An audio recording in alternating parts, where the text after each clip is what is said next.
Hello, Blake, Daniel. Looks like we're back, and we've arrived at Friday, so we're ready to do our last video notes here of the week. So let's go ahead. Let's get ready to start here. And this is 16.5, and I'm not 100% sure whether this will be our last day in 16.5. I have to look over the weekend a little bit more at the material and decide whether this is actually going to be our last day or not. But anyway, it's our second day in 16.5. We're looking at these surface integrals, vector fields. So I'll work one problem through to its conclusion today, and the other three, I'll actually do three where I set them up for you. I think that's the real challenge. I think you're okay with the integration part, and so if you need to see more, you can let me know, but I think that this will probably give you what you really need more than anything. So, Number 10, we have the following vector field. We have the sine of y, sine of z, yz, and we're defining it, interestingly enough, as a rectangle, our surface then. So that's our vector field. Our surface is defined as a rectangle in the yz plane where y goes from 0 to 2 and z goes from 0 to 3. And so I sketched that. We're told the normal vector is pointing in the negative x direction. So I sketched that here so you could see it. And we can see just what this looks like here. So notice we have our XYZ plane. This is in our XYZ space. This is in the YZ plane. The Y is going from 0 to 2. The Z is going from 0 to 3. So we have that rectangle there. And so what we're going to do is we're going to have to, first off, we're going to have to parameterize. We always have to parameterize the surface and then use that parameterization in the vector field. So first, for the surface, it's really easy really easy, relative speaking. Since the x variable is not changing, we're just in the yz plane. The x is constantly 0. What I can do here is I can parameterize this simply by letting y and z vary and setting the limits on those parameters to 0 to 2 for y and 0 to 3 for z. And the x can be held at 0 at its constant value. So that's a pretty easy parameterization. There's our restrictions on y and z. If you need to take more time to get this down, remember, just pause the video. So we have to go and find our normal vector. Now here's one thing that's slightly interesting. So when we cross, we have to take, now I'm not going to actually do this because I think you know how to do this. When I take the partial here with respect to y and the partial with respect to z, and I cross these here, what I get is I get this vector here. Now this is not necessarily the normal that we want, because notice our normal vector needs to be pointing in the negative x direction. Notice this vector is pointing in the positive direction. So I must take the vector that's going in the opposite direction. So remember, every normal vector, it's perpendicular to the surface. Well, it could be going in either direction and still be perpendicular to the surface. This process gives us one of the normal vectors. In this case, what we want is the opposite normal vector. So the normal vector that I want is the one that's negative 1, 0, 0. The truth is, you probably didn't even need to go through this process here. Now, I didn't go through the process, but you're well aware of how to do it. Find that partial derivative of y with our parameterization and our partial derivative with z, and then cross products and then get that. So I think you're well aware of how to do that, but this one here, that wasn't even really necessary. Because I know this plane is in our rectangle's in the YZ plane, I know that perpendicular to the YZ plane is either straight out on the x-axis positive or straight out on the x-axis negative. And in this case, since I want the negative x, the easiest vector to pick, I can pick any size and it's normal, is one that has a length of 1, the unit vector, and so I simply pick the one in the negative direction, which would be negative 1, 0, 0. Anyway, that's my normal vector. So now I can go ahead, and I know that I'm going to have to integrate the dot product of my f and my normal. Now in this case here, this is going to be pretty easy in this case here when I go ahead and do this. Now remember, when I'm doing this dot product, here's my normal. And remember, this is already, I can stick this in, but since y is just y and z is just z, it's going to be exactly the same thing there. And so when we do this dot product here, we're going to get negative sine of y. So, and I didn't go through the whole process of doing, well, the dot product is very easy to see. It's just negative sine y, and then the other two are 0. So here's our integral. So once again, it's easiest to break this up because this is, we can think of this as just dz goes with z, and the negative sine y dy can go with our 0 to 2. So breaking this up, when I integrate the z is just going to be go from I'm trying to say z is going to go from just 0 to 3. I think I did this wrong. I think I accidentally paired up the dz and the dy wrong. Let me double check the answer key to make sure that I've actually recognized the mistake that I made and actually can change it.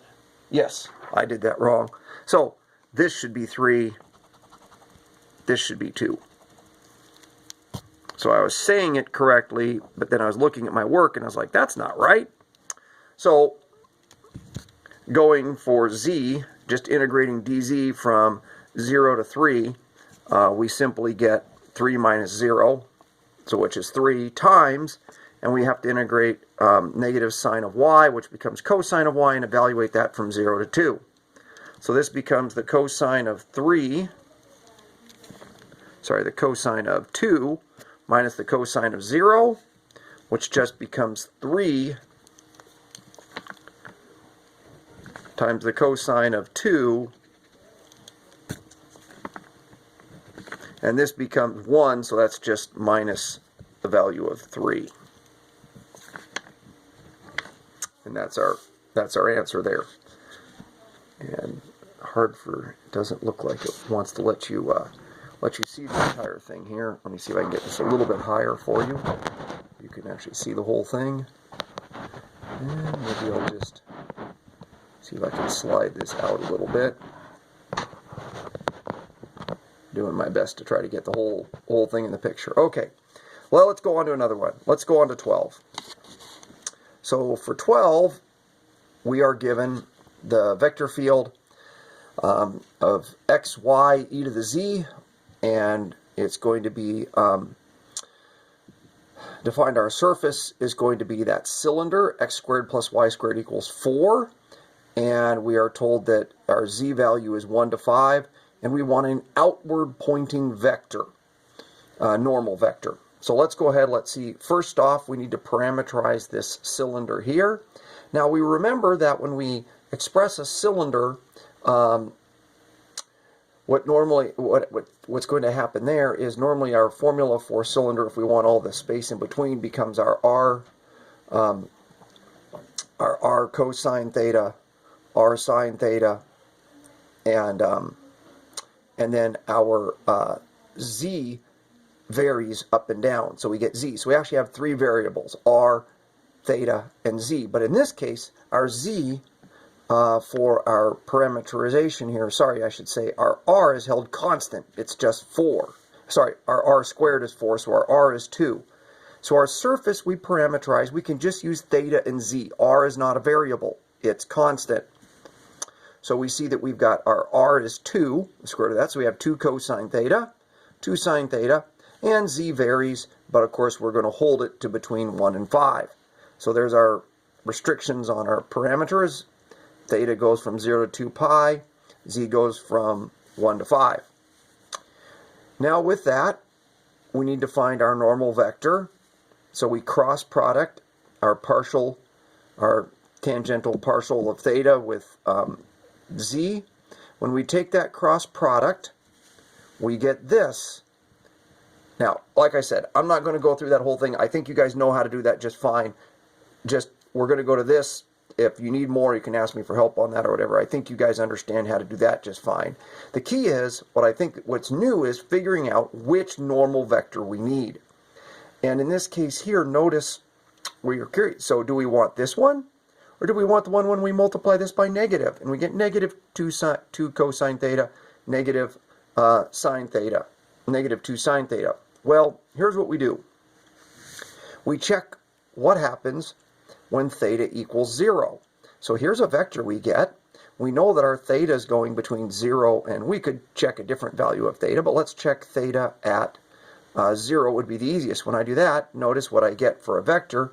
I would get 2, 0, 0. Well, 2, 0, 0, that's heading in an x direction of 2, and at the point that I would be at, that would be heading in the outward direction. So that means that I am at 0, I would be there. So that means I am the correct normal vector here. I would not want the negative one at that point there. So that's the easiest way to get that. So I know that when I would go to, the next thing I would do is find my function f in terms of the parameterization. So I would get the 2 cosine theta, the 2 sine theta, and then z goes in for z and just get e to the z. And then I would go ahead, dot product that with my normal. This is my normal, and I would go from there. I think you know how to go from there. Let's look at another one. Let's look at 14. So 14, we've got the vector field xy, y, and 0.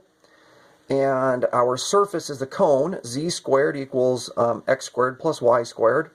And we only want the portion of the cone that is inside this cylinder here. And we know we want the z to be positive, because remember the cone, z is both positive and negative. We got an upper and a lower half, and in this case we only want the upper half. And then it also specifies we want the downward normal. So as we think of our cone, as it's going wherever I'm at, it's either going to be going in the negative z direction or the positive z direction. Not straight up in z or straight down, but it's going to be oriented either upward or downward, and I want the downward normal. So we start off, we need to parameterize this. So parameterizing our surface, notice what we want to do here. The nice thing is that what we see when we can look at this is we can express this. Our radius is changing, but fortunately the radius here is z, which is also can measure our vertical variable. So instead of r, in this case I know it is z. So I've got z cosine theta, z sine theta, and then z is just z. And from that, I know that I can restrict here my my z, in this case, has to be greater than 0, but my z cannot be bigger than 2. So my z is going to be in that region there, and I can restrict my z values there. My theta will go from 0 to 2 pi.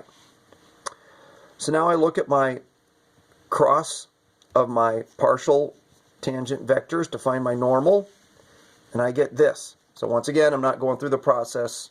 You know how to do the process. The key is interpreting this. Is this the upward or downward? Well, I know in this case, z is greater than 0. So when I take any positive z and put it in here, notice the z direction will be negative. So this one is the downward vector. So that is what I want to use for my normal vector, is this one.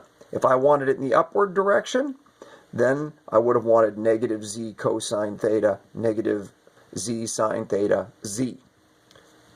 All right. Now let's look at 16. So here's another, we're really focusing on how to set these up, because I think that the big thing is just making sure you understand how to get these normals, which normal you want, because that's the unique thing that's kind of different. So our vector field here is 0, 0, z squared. Now here they just give us the surface in its parameterized form, so that kind of makes it easy for us. We don't have to parameterize the surface, and I believe that's the same thing they do for you for 17 as well. So we don't have to do that. So let's go ahead, and we are told here our u is between 0 and 1, our v is between 0 and 2 pi, and we want our upward pointing normal. So let's go ahead, and I'm actually, since I haven't been finding these partials, I did this time just so we can see, because they're a little more complex this time. So we take the partials here of our parameterization, so we get the vector. We take the partial with respect to u, we get cosine v, sine v, 0. And the partial with respect to v, we get negative u sine v, we would get u cosine v and just 1. Now going ahead, doing our cross product, we go ahead and we find our cross product here. I think you're all familiar with doing this. Looks like we get sine v. For this one here, we get cosine v. Sorry, it's negative cosine v because we're subtracting that one.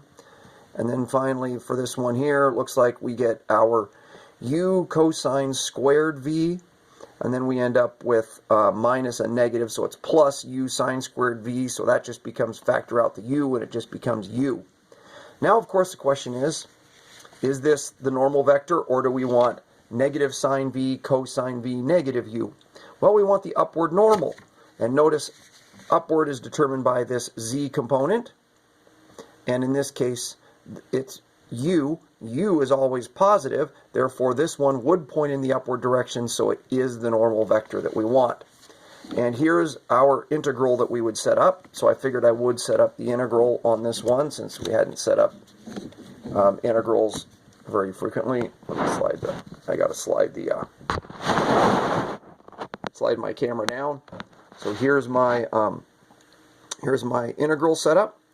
So notice my u is going from 0 to 1. There's my du on the outside. 0 to 2 pi. Match that with a dv. Here is my my f, my vector field, with substituted in for the parameterization that we have there. So v gets substituted in for z. And then here is my normal vector that I picked from right here. Just dot product that, and then go ahead and integrate. Okay, with that, there's your homework. 16.5, 11 through 17 odd. And I hope that goes well, and hope you guys have a great weekend. And shoot me an email, or if you got a question on something before our Zoom session next week. All right, sounds good. Have a good weekend.